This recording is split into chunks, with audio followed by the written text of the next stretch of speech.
12th class, chapter 3, and today's topic is Kirchhoff's law.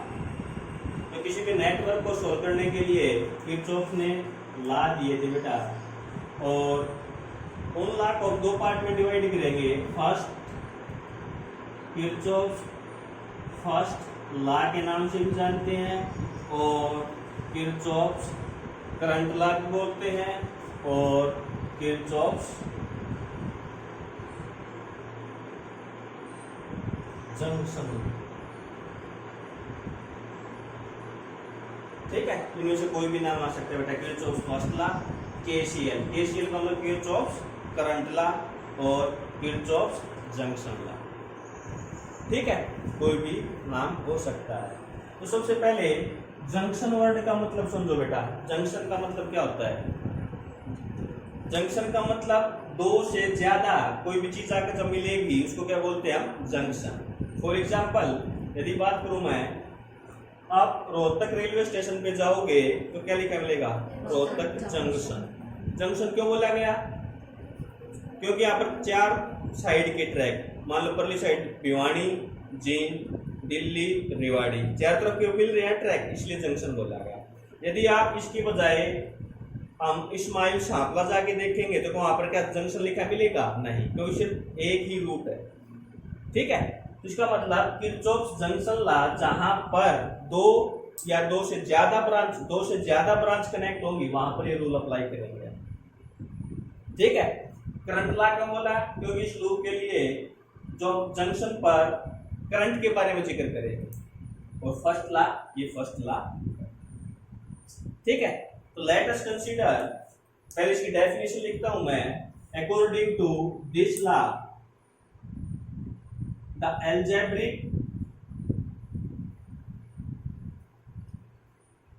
algebraic sum of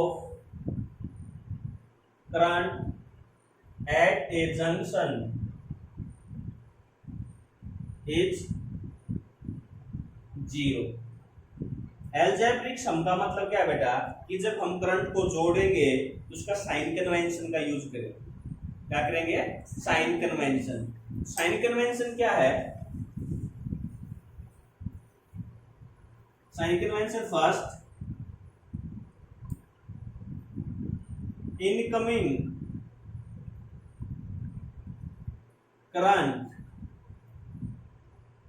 taken as positive and outgoing current taken as negative। ठीक है, junction, और इसको node भी बोल सकते हैं बेटा। क्या बोलते हैं? नोड। किसी भी जंक्शन पर या नोड पर जब हम केवीएल, केसीएल और फर्स्ट लॉ अप्लाई करेंगे तो वहां पर जो इनकमिंग करंट होगा, इनकमिंग का मतलब उस जंक्शन पे जो करंट आ रहा है उसको क्या लेंगे हम? पॉजिटिव करंट लेंगे, and the current which is going away from the node considered as negative.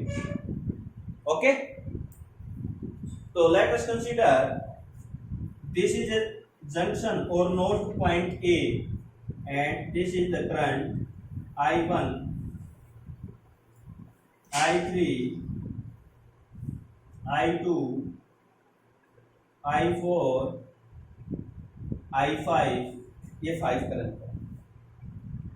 ठीक है, अब इस जंक्शन के अकॉर्डिंग से बोला था algebraic sum of current at a junction is 0। Means इन सभी करंट का यदि मैं एल्जेब्रिक सम करूं यहाँ पर तो कितना आना चाहिए? 0। लेकिन एल्जेब्रिक सम कैसे ऐड करेंगे हम? With the sign convention, incoming current taken as positive and outgoing current taken as negative. Okay, तो यहाँ पर अप्लाई करें तो फर्स्ट I1 बताओ बेटा, I1 करंट को पॉजिटिव लूंगा या नेगेटिव लूंगा? पॉजिटिव, क्योंकि इनकमिंग करंट है, the current is coming toward the node, तो I1। नेक्स्ट I2 आउटगोइंग है तो माइनस I2। नेक्स्ट आउटगोइंग है I3। नेक्स्ट I4 इनकमिंग है, आउटगोइंग है, इज इक्वल टू 0। तो साइन कन्वेंशन के साथ देख लिया बेटा हमने। अब क्या कर सकते हैं हम? नेगेटिव करंट को एक साइड लेके जाऊं, पॉजिटिव इलेक्ट्रॉन को एक साथ, तो क्या है ये I1 plus I4 is equal to I2 I3 I5। ठीक है। अब बेटा I1 I4 को क्या बोल सकता हूं मैं, इनकमिंग करंट, और इनको क्या बोल सकता हूं, outgoing current. We can say that incoming current is equal to outgoing current। incoming current is equal to outgoing current means जितना करंट आएगा उतना ही करंट चला जाएगा। ठीक है, इसीलिए इसको नोड और जंक्शन ला बोला गया। अब यहां पर एक जो एमसीक्यू पूछा जाता है वो क्या है कि दिस लॉ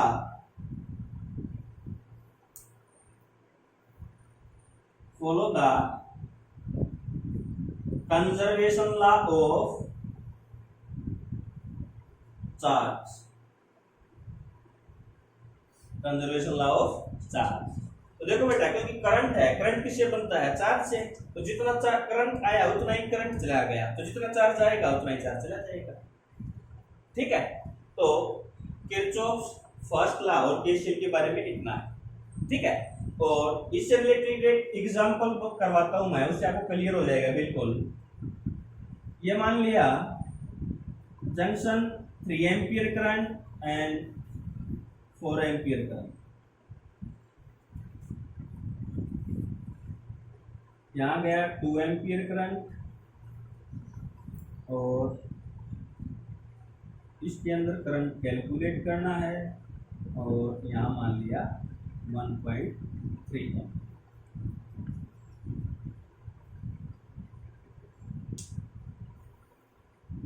इस टाइप के न्यूमेरिकल कई बार पूछे जा सकते हैं 2 मार्क्स के लिए, इस कॉन्सेप्ट पर, इस कॉन्सेप्ट पर। ओके, तो पहले तो यहाँ पर देखो जंक्शन कितने बन रहे हैं बेटा, फर्स्ट, सेकंड, थर्ड। ठीक है, तो जंक्शन फर्स्ट पे सबसे पहले हमने किरचॉफ्स करंट लॉ अप्लाई किया। तो यहाँ पर दोनों करंट क्या है, इनकमिंग करंट, ये करंट कौन सा होगा, आउटगोइंग होगा ना, कि बेटा करंट आएगा तो आएगा तो जाने के लिए रास्ता चाहिए, तो इसके अंदर एक करंट जाएगा। तो कितना बनेगा ये करंट बेटा,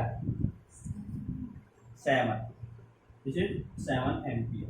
ओके, अब ये करंट कहां पे पहुंचा बेटा, पॉइंट 3 पॉइंट बी पे, जंक्शन बी पे, नोड बी पे। अब यहां से 2 एम्पियर करंट यहां पर गया, या इस ब्रांच में कितना करंट जाएगा,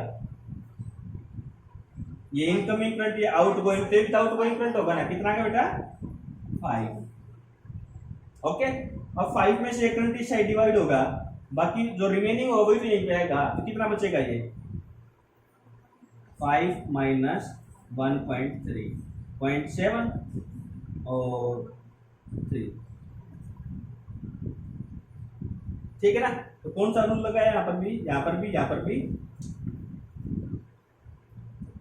क्लियर, कोई प्रॉब्लम, तो इस टाइप के न्यूमेरिकल कर दें। ठीक है, इसके बाद जो नेक्स्ट है,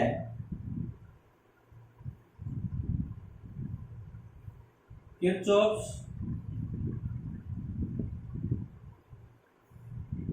सेकंड लॉ और किरचॉफ्स वोल्टेज लॉ और किरचॉफ्स लूप लॉ, इनमें से किसी भी एक नाम से जाना जाता है। ठीक है, KVL, Kirchhoff's voltage law, it means ये वोल्टेज के लिए अप्लाई किया जाएगा, और यहाँ पर KCL था तो किसके लिए अप्लाई किया, करंट के लिए। अब इसमें जो नया वर्ड आया है that is the loop. What do you mean by loop,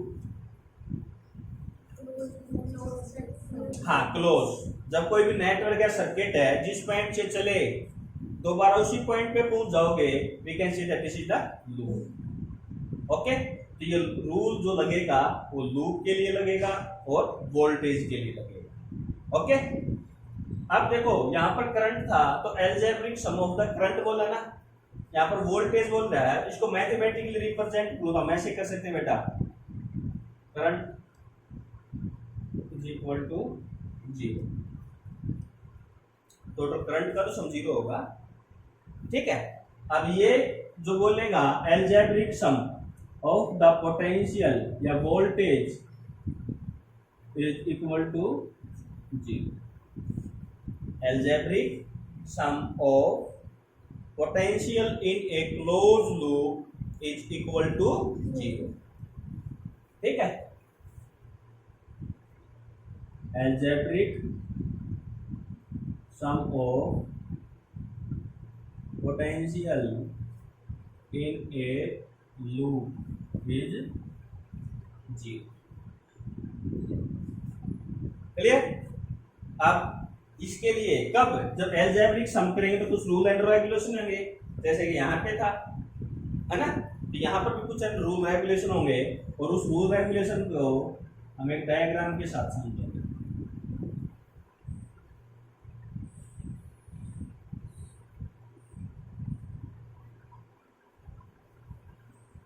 ये E1, ये E2, ये R1, ये R2, ये R3 और ये मान लिया मैंने A, B, C, D, E, F. ठीक है, अब पहले ये बताओ, ये लूप ला है तो इसमें लूप कितने दिखाई दे रहे हैं आपको?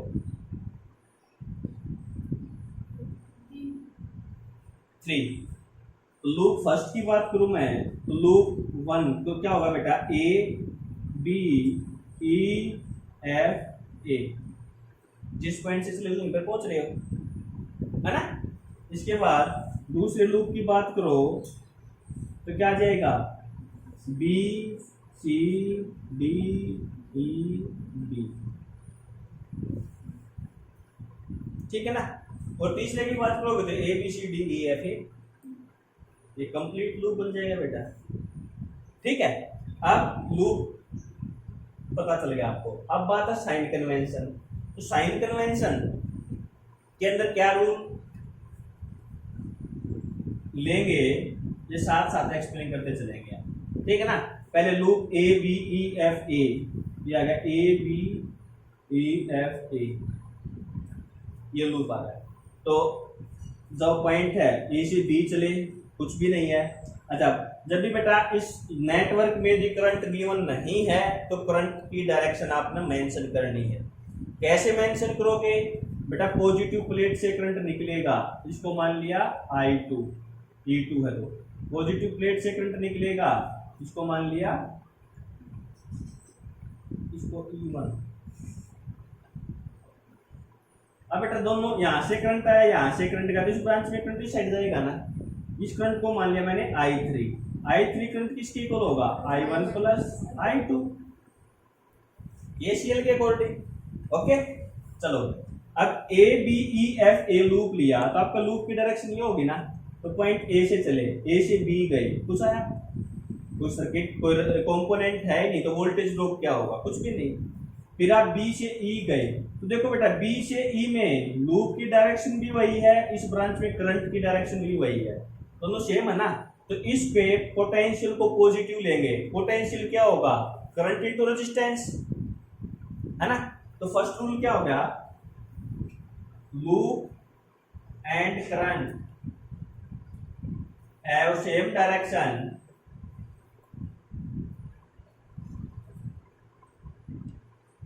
considered as positive. Same direction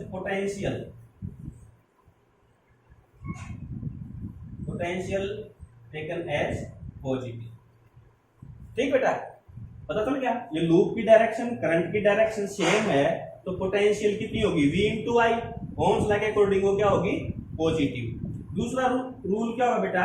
if direction is opposite then potential or I into R taken as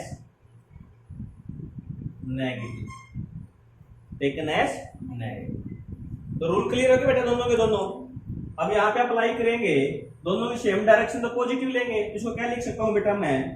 R3 into I3 लिख सकता हूँ, लेकिन I3 की जगह मैं I1 प्लस I2 साथ साथ पुट कर रहा हूं ताकि प्रॉब्लम ना आए. ठीक है, पहुंच गए पॉइंट पे। अब ई से एफ गए, यहाँ पर कोई कंपोनेंट नहीं है, कुछ इफेक्ट नहीं पड़ेगा। फिर जब मैं एफ से ए की तरफ आऊंगा तो यहाँ पर बैटरी का कौन सी प्लेट आई, नेगेटिव। तो नेगेटिव प्लेट आई तो उस पोटेंशियल को क्या लोगे आप, नेगेटिव। नेगेटिव इवनली ना। तो थर्ड रूल क्या हुआ, if we face negative plate then considered as negative potential,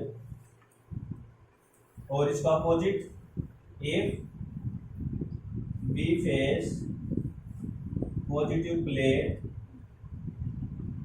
consider as positive potential। समझे बेटा कि जब लूप में चलते चलते आपके सामने सबसे पहले नेगेटिव प्लेट आई तो नेगेटिव पोटेंशियल पुट कर दो। यदि आप चलते चलते इस डायरेक्शन से जा रहे होते तो पहले पॉजिटिव प्लेट आती ना, तो उसको लेते हैं हम positive is equal to 0। First equation बन गई। अब इस इक्वेशन को क्या लिख सकता हूं बेटा मैं, ये भी तो रहेगी यहां तक। अब देखो यहां से आई प्लेट पे आ गए, अब करंट की डायरेक्शन भी यही है, लूप की डायरेक्शन भी यही है, इसको क्या कर दोगे आप, plus I1 R1 is equal to 0। अब बेटा F से A तक जा रहे हो तो अगर नेगेटिव प्लेट आई तो नेगेटिव पोटेंशियल लिया, इससे आगे चले तो इसमें हमें रेजिस्टेंस है और करंट की डायरेक्शन भी वही है जो लूप की डायरेक्शन है, तो इनका प्रोडक्ट क्या लोगे, पॉजिटिव। क्लियर। तो यहां से मैं अगर इक्वेशन देखूं तो क्या है बेटा मेरी, E1 is equal to I1 R1 plus R3 plus I2 R3। Clear. अब बेटा ये चीज यहां पर एक कंफ्यूज करेगी आपको, बुक में पढ़ोगे तो वहां पर क्या वर्ड यूज किया गया है कि जब आप नेगेटिव पोटेंशियल से पॉजिटिव प्लेट पे जाओगे तो potential is going to increase, taken as positive potential, taken as positive potential. तो पॉजिटिव पोटेंशियल लेगा ना, बात वही है, लेकिन वो इक्वल टू के इस साइड ही लेगा, तो अपने पॉजिटिव हो रही है, हमारी भी हो रही पॉजिटिव, तो ठीक है ना। मैंने एक सीक्वेंस में इक्वल टू 0 इसके अकॉर्डिंग डिफाइन किया, ठीक है ना। और दूसरी डेफिनेशन क्या होगी कि इसका पोटेंशियल ड्रॉप इनके पोटेंशियल ड्रॉप के इक्वल होगी। आई बात समझ में, दोनों का मीनिंग एक है, कंफ्यूज मत होना। और ये आसान लगेगा आपको, एक दो बार करते याद हो जाएगा, एक ही इक्वेशन में बनाते चलोगे इक्वल टू 0, ठीक है। बात समझ में जो बोल रहा हूं, ये स्टेटमेंट में कंफ्यूज होते हैं बच्चे। यहाँ पर मैंने बोला भाई नेगेटिव प्लेट है तो नेगेटिव लो, पॉजिटिव प्लेट है तो पॉजिटिव दो। बुक में मिलेगा कि जब आप नेगेटिव से पॉजिटिव प्लेट पे गए तो potential is going to increase and considered is equal to positive, लेकिन वो पॉजिटिव लेगा तो वो इस साइड लेगा, मींस उसकी डेफिनेशन ये होगी कि summation of I into VI is equal to summation of J 1 to N RI IJ RJ। समझ गए कि इनका प्रोडक्ट इस पोटेंशियल के इक्वल आएगा, और वो यहां पर भी तो आ रहा है, इनका प्रोडक्ट का सम इसके इक्वल आएगा। बस माइनर है डिफरेंस है इसमें और इसमें।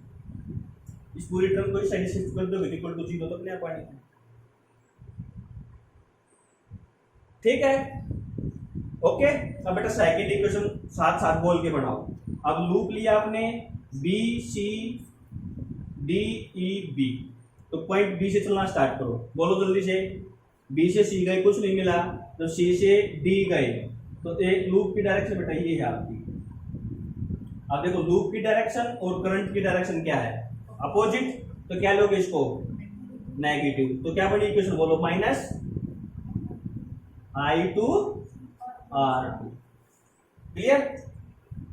नेक्स्ट प्लेट आई रास्ते में, प्लेट कौन सी प्लेट आ रही है, बैटरी कौन सी प्लेट टकरा रही है, पॉजिटिव, तो प्लस E2।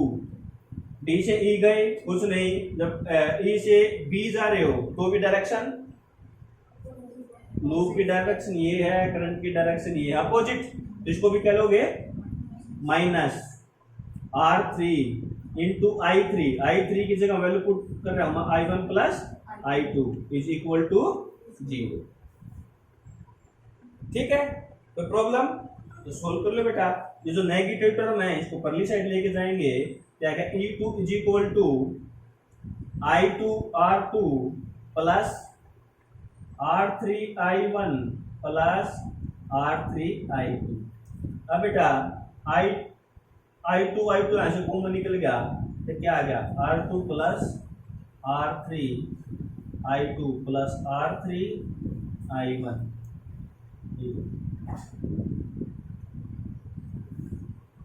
ठीक है ना, यहां तक इक्वेशन बनाने का काम है। इससे आगे क्या होगा, अब देखो बेटा आपके पास दो इक्वेशन है, दो वेरिएबल है I1 I2 है ना।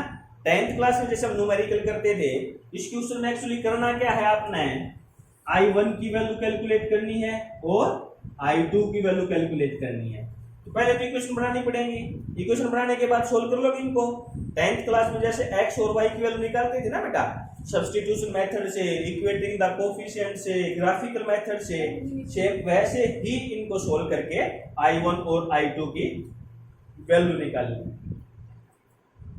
ठीक है, कोई प्रॉब्लम, कोई दिक्कत नहीं ना। तो अब मैं एक न्यूमेरिकल करवा दूं इसका। ठीक है, यहां तक किसी को प्रॉब्लम हो तो बता दो, जो भी पॉइंट, ये 4 रूल याद रखने बेटा जरूरी। अगर कोई दिक्कत है तो मेरे को बता दो, दोबारा रिपीट कर दूंगा, अदरवाइज न्यूमेरिकल देखो आप। और जितने भी हो बेटा न्यूमेरिकल प्रैक्टिस करना।